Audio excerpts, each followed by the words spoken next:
कौन कछुआ है? फूक राजा है। हिम्मत कछुआ पकड़ कर देखो। वाह हैया यो निकाल दा। मर गेल छै नहीं जिंदा छै भाई।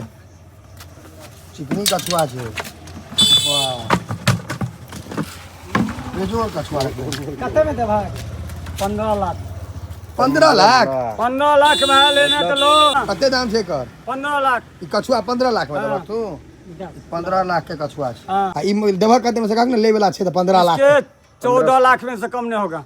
14 लाख? हाँ। डिब्बा में रख ला पैरे घर चल जा।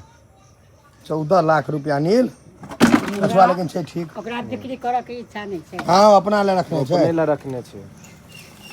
गुजन मला के मातवा सनी के मुकरवा कर लेना हमरा से। कछुआ पर उठा रहो त कछुआ के चलल हेतै कि नहीं? एकरा उ नहीं चढ़ा दे। ओहन पावर नहीं छै। उ गोहमन वाला ओकरा पावर नहीं छै एकरा अखन। पावर नहीं छै। गहुमन वाला चाहिए। गहुमन आई वाला। केरा पता कत बहन कला जाय छै? एकरा हम जाय छी कुम्ही के फेंकने के लिए। वो डॉक्टर है ना ललन की डॉक्टर। पोखर। हाँ और आई कछुआ की कर भग से कह दे। एक कछुआ 30 के देगा 25 लाख उसी के मिलेगा। अब 15 से 25 पर पहुंच गेले पूरा डिस्टर्ब हो गेल छै।